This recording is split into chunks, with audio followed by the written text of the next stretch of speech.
Good morning. It's good to be back.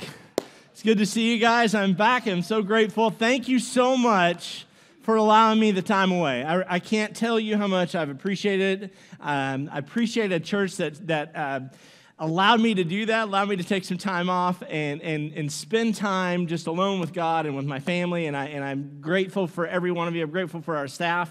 I thought our staff and team here did a great job. Didn't they do awesome while I was gone? I thought. Really great. So before I'm starting a new series today, I'm really excited about it. Before we get into that, I just want to just kind of share with you a little bit. Since I've been back, I've had an opportunity to meet with our church board, and I've had an opportunity to meet with our staff and different things. And there's some changes that are happening, and so I want to make sure that you're aware of all those. And we did get a chance to. I did get a chance to spend a lot of time with our board and talk about the direction of our church and where we're headed and what's next. And I'm super excited about what is next and what's coming and what's coming later, and even here in a few weeks. But before we get into that, I just kind of want to catch everyone up on some important changes at our church. I think when we were out, there was an announcement made, and we've talked a little bit about Aubrey Lowry, Aubrey was just in here with our children's program, and so Aubrey has actually, Cheryl, who has been leading our children's ministry for 96 years, has finally decided that she is a grandma and has decided to help us in different ways. So I know she's my wife, and it's always a little bit awkward when you have your spouse on staff with you. But I just personally want to thank Cheryl for her leadership in children's ministry.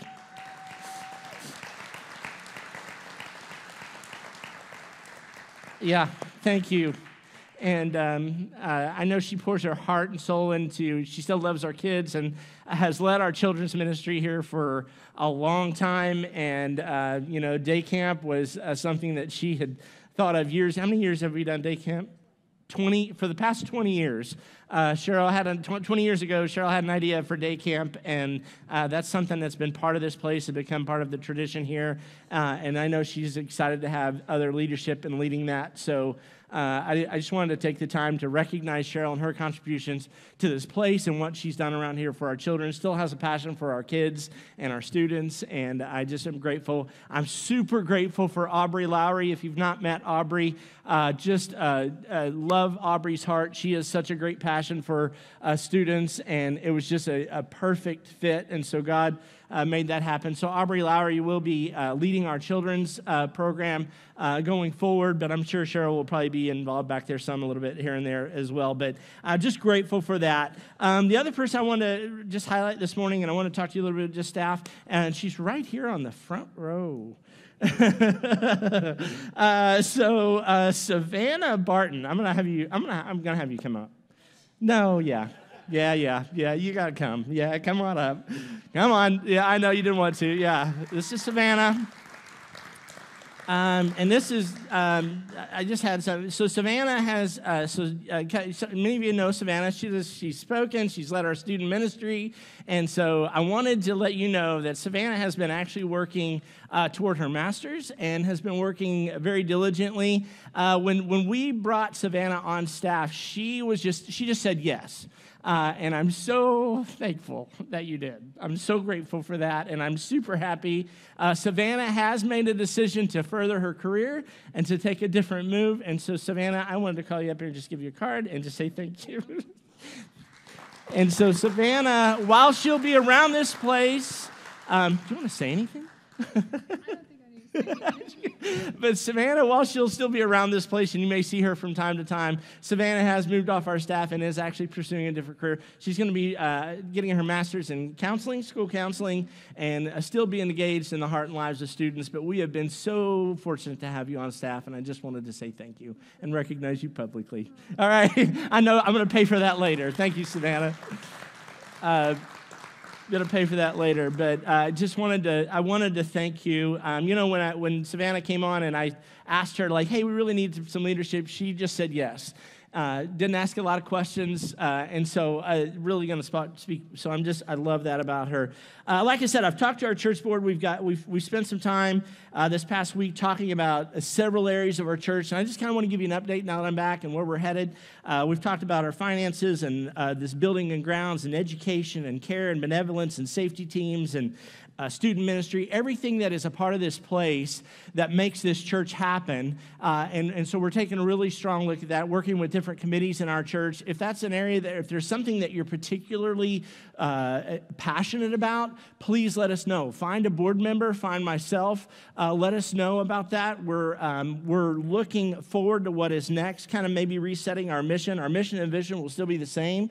We're still going to love God and love people and make disciples around this place. And so we need your help in doing that. And with that said, I would just ask you to continue to make changes. Sometimes we have ideas around here and we implement them, and sometimes they work great and sometimes they don't. And so we just appreciate that you would allow us that flexibility to do that. There are going to be some changes coming in the fall as we launch our fall ministries, particularly with service times. I know that's been an issue. We've kind of jockeyed with service times. I think my sabbatical probably played part of that. We're going to actually probably make some changes there. I'm not going to make that announcement just yet, but next week we'll probably be talking a little bit more about that. So just be paying attention to that. As we move into the fall and as we move into August, we're going to be spending some time talking about, hey, what is right? What's right for our families? What's right for us as part of the church? But what's right for people that we want to reach through our community? So I would just ask you just to roll with that, and scheduling changes are coming. I'm excited about some of the stuff that we're going to be offering in the fall with groups and with our student ministry. We'll have more details of that coming as early as next week. So please stay engaged and get engaged with that. And with saying all of that and some of the changes that are happening, we can't do any of this without Jesus, first of all. We are powerless without him, and everything that we do around church has to be led through him and through his direction, and we just need to be obedient. And so, but with Jesus, but we also need your help.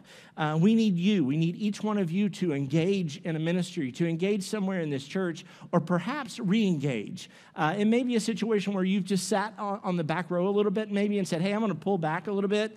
Coming out of COVID, we had a lot of that.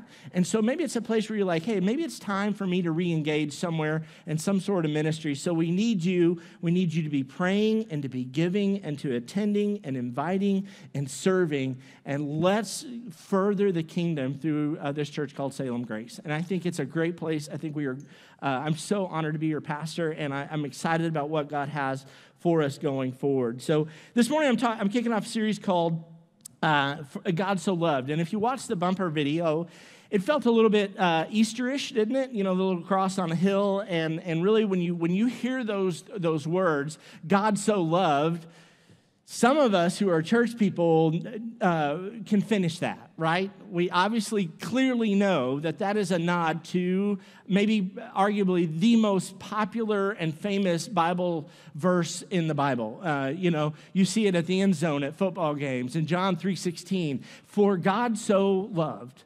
And so we think of that and we hear that and we watch that, and some of you maybe are able to complete that verse in your head. And so let's put it up there. It's John 3. For some of you that can't, maybe it's John 3:16, and here it is. And there's different versions. If you're old school like me and you've been around the church forever, you learned it in the King James version, right? Because that was the Bible version that you learned it in. If maybe you're a New Living Translation, and this is the New King James version. It says, "For God so loved the world that he gave his only begotten Son, and whoever believes in him should not perish but have everlasting life," right? Famous, you've heard that probably a million times if you've been around the church at all, and you know that verse, you can repeat it by heart. But what comes after those words is incredibly important. And it's the reason, when you think about those three words, it's the reason that God did what he did through his Son, Jesus. It was his motivation. It is what caused him to send his Son. Why did he do it? For God so loved. For God so loved. It was the fuel behind God's master plan that he started at creation. From the moment that he created Adam and Eve, God so loved this world that he gave his only begotten Son, that whoever should perish, believe in him, should not perish but have everlasting life. So I want to talk about that. And this week and next week, we're going to kind of dig into just those three words a little bit, and particularly what comes after it. I think for the first part of it, for this week, obviously it's for God so loved the world, but I want to back up a little bit. Because when you think about the world, that's a big place. I kind of want to bring it down personally. And if you change that world to me, and it becomes a little bit more personal, doesn't it? Like when you begin to think about the fact that God so loved me, not just the world. He knew your name. He knows my name. And for God so loved me, and even if it was just me on the world, even if it was just you, I think the result would have been the same. He still would have sent his son, Jesus. He still would have died on a cross, and he still would have made a way for all of us to have peace and everlasting life. So, my question is, so really, I want to kind of look at today, for the purpose of this message, is really just the container of me. What does that look like? What does the container of you look like? When Cheryl and I were first married, 30 years ago, we celebrated our 30th anniversary while we were gone. That's good. I made it, 30 years. So 30 years ago, when Cheryl and I were first married, we got married and we were dead broke. Does anybody ever start your marriage like that? Like most everybody.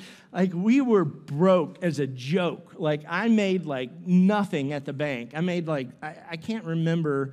I've told the story before, but I think when I got hired at Community State Bank years ago, I got hired and I sat in Dennis Rubin's office and he said, "Hey, I got hired as a part-time teller, and he said we start our part-time tellers at $5 an hour, but because you have your degree, we're going to start you at $5.50." And I was like, yes. I knew that $50,000 education would pay off, and right here it is.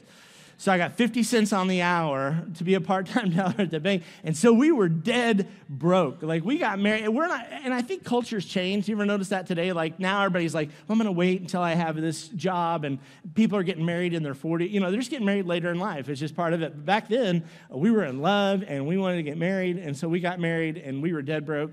And so we were trying to make all these wedding plans. We got an apartment. It was income-based. It was awesome. Thank God for Sharon Woodward.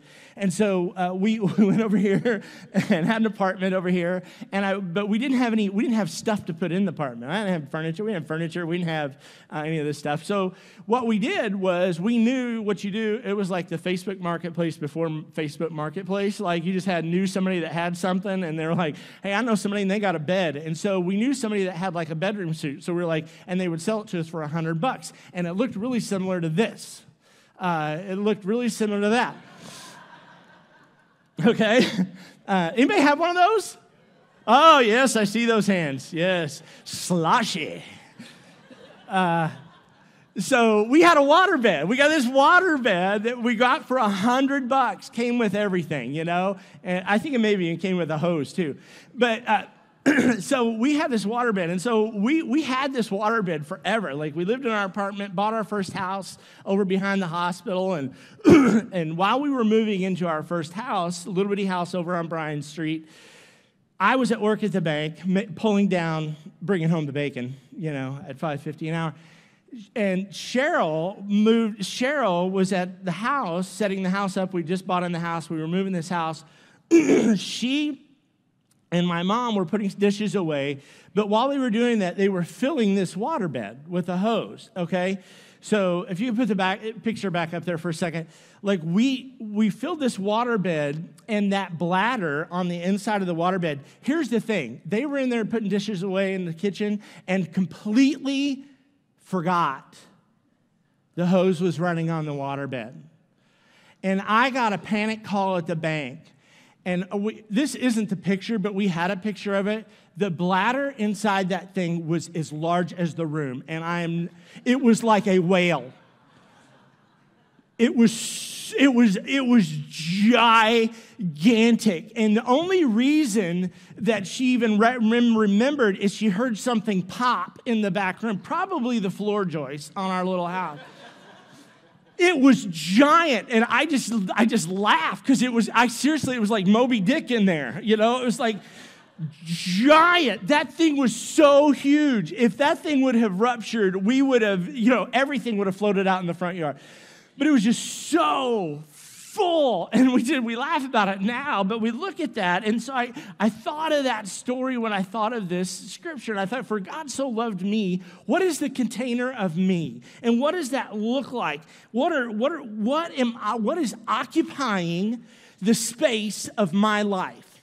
What is occupying the space of your life? If you think of your life as a waterbed bladder, that's a beautiful picture. How full is it?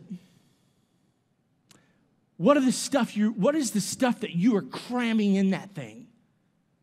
It is, some of our lives are like a whale.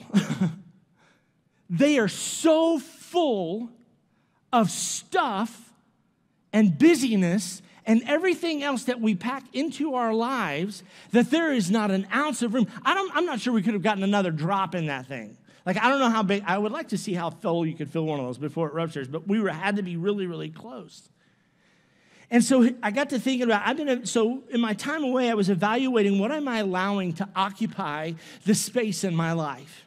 What am I continually saying yes to that is just chock full of my life? So, and I was thinking about all that. I actually got an opportunity to go down. I debated. I was on sabbatical. I was supposed to be resting, but I saw that our kids were going to big stuff.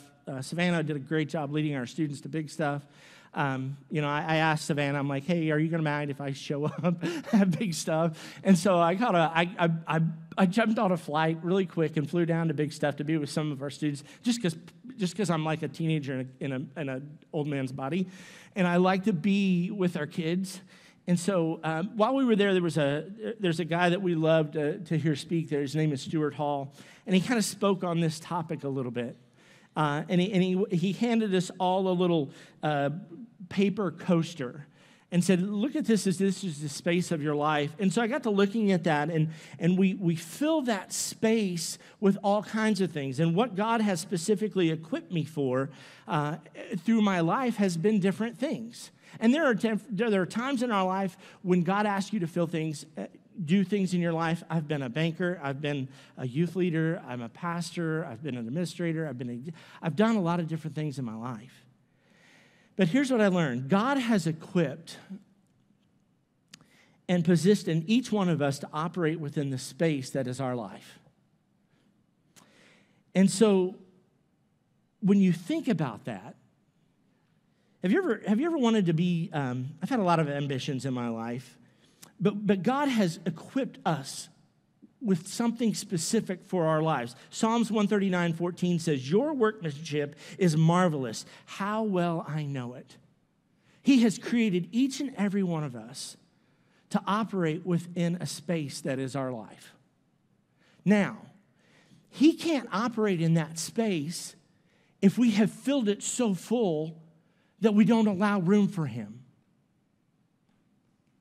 He can't continue to, he can't do you will not be able to do what you've been designed to do by God if you have filled your space like a giant waterbed about to bust.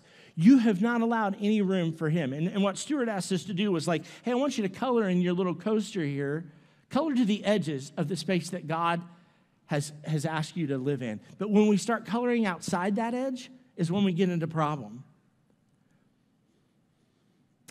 We cannot achieve all that God has for us to accomplish through his kingdom without allowing him to occupy his space in our life first.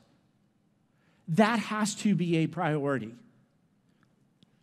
When we try, and this is something that Stuart said I loved, he said, when we try to operate our life and live our life outside the space that God has designed for us, we've been given, if we try to live outside of that space, it actually comes across as arrogance. Because we think we can accomplish everything in our space and everybody else's space. You ever wished you could do something that somebody else does? Anybody else do that? Like I've talked about that in here before. Like, and my toxic trait is that I look at stuff that people do, and I'm like, oh, I could do that. Have you ever done that? Like, I could totally do that. Like, when Caden and I will, every now and then we'll go out to Colorado and go snow skiing, and, you see people coming down the mountain, and I can snow ski pretty decent, but then you see snowboarders, and they just look way cooler. Have you ever noticed? If you've ever, like, if you can snowboard, it's really cool. And so my toxic trait was like, oh, I could do that. Caden's too, but he actually does it a lot better than I do. But really, when I tried to do that, like I've always wanted to do stuff that other people do, and snowboarding for me equals a really, really sore tailbone. Like I fall and broken ribs. Like true story. Last time we went, got a snowboard, I was on the bunny hill, like not even on the slope, just ate it, face planted, broke a rib, and then you just got to get up and pretend you're okay. You're like, are you okay? I'm like, oh, I'm good. And I think that's what it looks like when we try to operate space outside of our gifts and talents that God has given us. And so while I may be capable of learning and doing some things, it may not be the space that God is asking me to occupy. And we just came out of a series of heroes of the faith, and there's a character in the New Testament that illustrates this perfectly. And his name, and we pick it up in John chapter 3, and we get a great picture of this through the character of John the Baptist. And if you know John the Baptist, you know that if some of you know who he is, you know that he was the cousin of Jesus. They were about the same age. John the Baptist really, really went forward and proclaiming that, hey, there's a Messiah coming. That was what God had called him to do. John the Baptist's role was to go out and stand at the shoreline and baptize people. Hey, the Lamb of God, Jesus is coming, he's coming, the Messiah is coming, and that's pretty much what John the Baptist was doing. And then Jesus shows up on the scene, and if you read through the New Testament, Jesus shows up on the scene, and John the Baptist says, look, there's the Lamb of God. He points him out and said, this is everything that I've been talking about is about him. It's not about me, it's about him. And so we pick up a story, and I just want to read this story real quick because it illustrates what I'm talking about here way better than I could ever do it. In John chapter 3, verse 25 through 26, it says this. A debate broke out between John's disciples and a certain Jew over ceremonially cleansing. So there's always somebody that has something to say. And so this Jew had a problem with ceremony cleansing. They were baptizing people. And so some of John's followers got in a debate with this Jewish guy over ceremonial cleansing. So John's disciple came to John, and said, Rabbi, the man you met on the other side of the Jordan, the one that you identified as the Messiah, is also baptizing people. And I love this.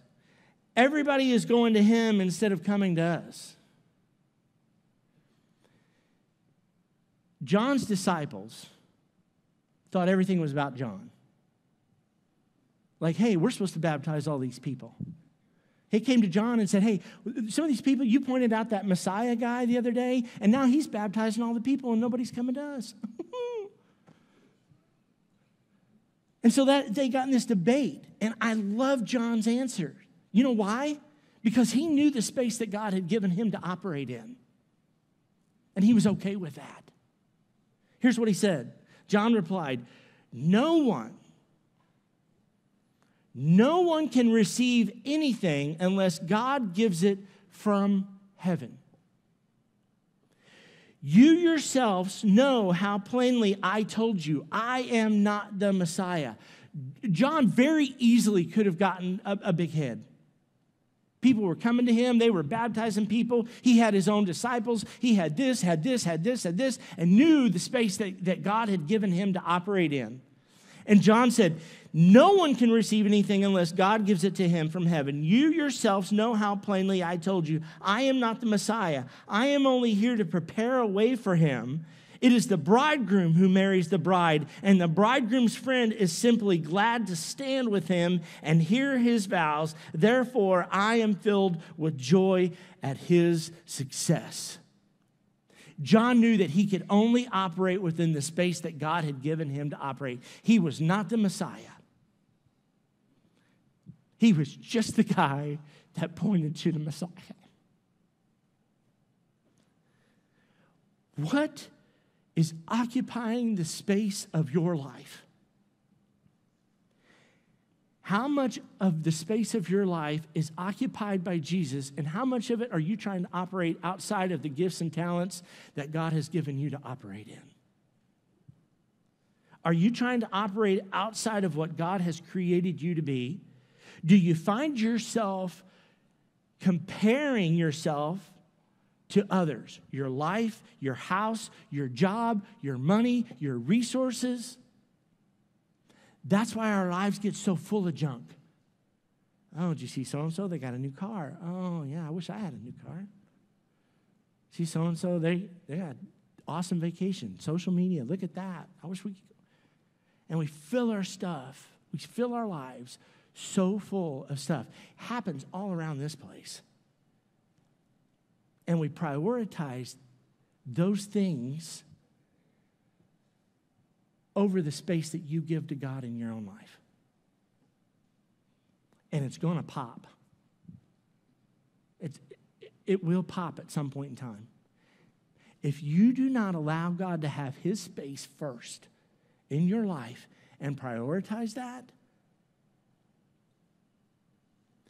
comparison is your enemy. It will cause you to overfill your life. We are exhausted because we're trying to operate outside the space and the resources and the talents that we have. Some of us are operating financially outside of our financial resources. And it's stressful.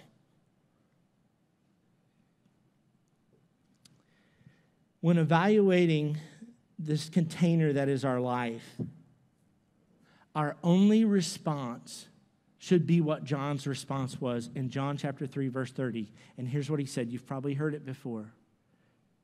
I'm going to get a tattoo on my neck of this. Maybe not on the neck. Would be a great tattoo. He must become greater and greater, and I must become less and less. That is our only response to the space that we've been given in our life. Why? Because God so loved you. He created you for a specific purpose. He created me for a specific purpose. He has a space that he wants to operate, that he wants to reside in your life. When we crowd out room for Jesus and we pursue things that aren't in our best interest, we create issues for ourselves. Let me ask you something. What is something you're pursuing right now? What is something that you are super excited about? I have different things in my life that from time to time, actually Cheryl and I got, one of the things that we were able to do when we were away in Florida is I got scuba certified, and I made Cheryl do it. She wasn't really happy about it, but she did it, and we got scuba certified. It's just one of those things and so now now all of my Facebook stuff is just scuba stuff. Have you ever noticed that? Like, what's on your Facebook feed? What are you pursuing? What is something that you're interested in? What do you have in your Amazon shopping cart right now that you're waiting to hit buy now on? What are the things that you can't wait to get to next? What are you praying for? Is there anything in your life specific that you've been praying for? One of the other habits that I picked up while I was gone to do, and I've heard of people doing this, I've just never been great at it myself, honestly, is journaling and writing down kind of when I spend time with God and when I spend time in my Word. And I've been journaling. It's pretty interesting because I can go back and read what I was praying for 2 weeks ago and how that has shifted. What are you pursuing? Is it Jesus? Or is it something else? Are you begging him for something in your life that you think you want or you need? Or are you trying to operate within the space that he's given you and say, God, just give me what I need today? What is something you want more than anything? Is it a career? Is it success? Is it a relationship? I'm asking you, what are you consistently praying for right now? Have you ever prayed for something that you wanted so badly and then gotten it only to be disappointed? Has anybody done that? When I was a kid, my mom, she's a baker. She loves to bake solid stuff. And every time I would see her baking in the kitchen, she would have a can of like Hershey's cocoa. You know what I mean? You know what I mean? The can. Some of you know where this is going. And it says Hershey's. Hershey's cocoa. And I would beg her to man, can I have some of it? She's like, no, you're not going to like it. And actually, I found a video, and this was me as a kid. It wasn't me as a kid, but I found a video. So take a look at this video. This child will not stop insisting on tasting this. I keep telling him it's going to be gross, but he does not want to listen. So I'm going to let him find out for himself.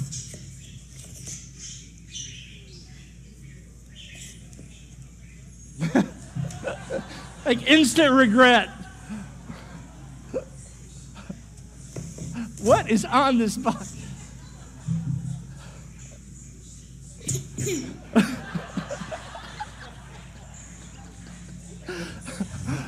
Go spit it out. Can I get some milk? Get to the sink. I just thought of that. I was like, how many times have we begged God for something and he's like, okay, you're not going to like it, but I'm going to let you have it. And you don't think God works that way. Let me read you a story out of Samuel. I've been reading in the book of Samuel. Great book. Well, I've been gone. And here's what happened in Samuel chapter 8. The Israelites had been at war with the Philistines for some time, and they'd raised up Samuel, was this leader. But basically, they got tired of Samuel. And they said, hey, we want a king. We want a king like everybody else has. Like every other nation has. Israel needs a king. We would like to have a king. And God was telling Samuel, hey, they have me. You have me. Why do you need a king? Let me read what happened. 1 Samuel chapter 8, verse 5. Look, they told him. This is the Israelites speaking to Samuel. You are now old, and your sons are not like you. Give us a king to judge us like all the other nations have. I want to go back. They said, look, they told him, you are now old. If any of you tell me that, I'm out. No. You are now old. That's harsh. Verse 6. Samuel was displeased with their request and went to the Lord for guidance. And here was God's answer to Samuel and the Israelites' request. Do everything they say to you, the Lord replied. And this is the heavy part. Because they are rejecting me, not you. They don't want me to be their king any longer. What are you seeking? What are you begging God for in your life? And does it align with what He wants for your life?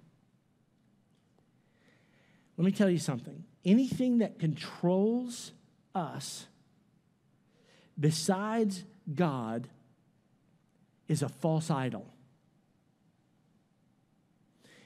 Anything that is directing your decisions, anything that you are so adamantly that you want, anything that controls us besides God is a false idol. For God so loved me. He loves you so much. He wants a relationship with you. He wants to fill your life with everything that's good for you. Let Him. Be careful what you're praying for. Is it within His will? Because I think sometimes God will actually give you what you're praying for. And you're going to get a big heaping helping spoonful of cocoa. And your face is going to be exactly like the face on that kid. Instant regret when you pray outside the will of God.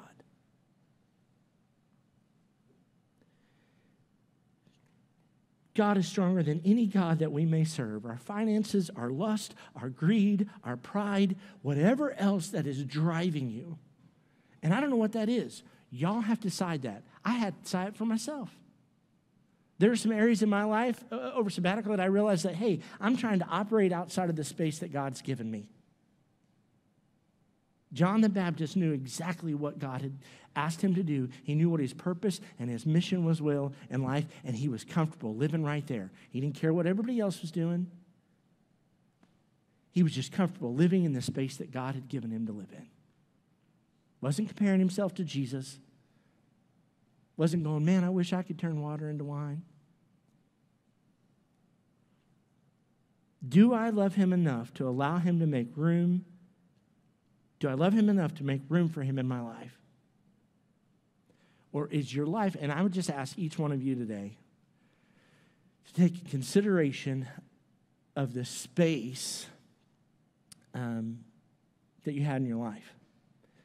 I've been also reading another book. I've actually read 3 books. It's kind of been fun to be able to do that and have that time to do that. I read a couple of books. Been reading a book by Bob Goff. He talks about quitting stuff. Like, it's okay to quit some things in your life. It's okay to say no to some things. It's okay to look at the space in your life and go, man, I'm coloring outside the edges here. I need to get rid of some things. Now, I just stood up and asked you guys to begin to re-engage and serve, right? So don't go run, like, there's a balance. I don't know. I'm sending mixed messages here this morning. What I'm asking you to do is to prioritize the important things in your life and to make room for Christ in the center of your life and allow him to instruct the space that he has for you, because that's the sweet spot that we live in. What impact, and I'll leave you with this with closing. My question is this. If you think about the container of your life, the waterbed bladder of your life, what are the things that you have allowed in that? And then my question to you is, what impact is that stuff having for the kingdom of God? Some of you have prayed for things and made deals with God, but you probably aren't holding up your end of the bargain, because that's what we do. But I just want to encourage you this morning and let you know that God so loves us that he desires a relationship with you. He wants space in your life. He wants to give you what you ask for, but sometimes he loves us so much he'll give us maybe what we don't need. He wants you to color to the edge of what he has created for you. So what is your space? What is my space? And make a decision today to allow God to fill his space first in your life. Some things are going to have to be cut out. Don't let your confidence or your ability to cause you to operate outside of the space that God has allowed you to have. For God so loved the world, and let's love him back and allow him to increase while we decrease. And when I keep going back to that passage in Samuel, where God said, do everything they say to you, the Lord replied, for they are rejecting me, not you. They don't want me to be their king any longer. So I think ultimately what you have to determine, all of us have to determine, is what is king in your life. Is it Jesus? Or is it other stuff that you've been putting ahead of him? Because when we reject, when we chase after and pursue other gods, we're basically saying to God, I don't want you to be my king anymore. I want to be king of my own life. I want to make decisions that are right for me. John 3:30, he must become greater and greater, and I must become less and less. Let's just seek him, more and more and more of him, until we become lesser and lesser and lesser. Stand with me this morning. Father, thank you so much for loving us. Thank you for that scripture, John 3:16, that God, that you loved us so much that you gave us everything. Father, help us to take inventory of our lives and the things that we're allowing in and the things that we're allowing to impact us and the areas that we're trying to overstep and the areas that we're trying to lead and we shouldn't be leading in and the areas that we think we're better at or our self-confidence or that we can somehow run our lives better than you can. Father, help us to surrender to your will in our life. Help us to clear out enough space in the container of me to allow room for you first. And then everything else will fill in around you. Father, I just pray that you would continue to guide and direct our church, that you would push us into this community, that you would help us to do a great job of connecting with people and to follow up and to ensure that people are growing in their relationship, that we are, in fact, each and every one of us, allowing you to increase while we decrease. And Father, I just pray that you would go with this church, that you would guide and direct us over the next couple weeks and the months. Lord, as we make some changes and we do some things to re-engage our community and re-engage this body of faith. Thank you for loving us the way you do. Thank you for loving me. And thank you for loving each one of us individually enough to send your son to die for us. Take us from this place, but not from your presence, dear Lord. And help us this week to make room for you and create space in our lives for you and your leadership and your direction. In your precious holy name, I pray. Amen. Have a great week. Thank you for being here.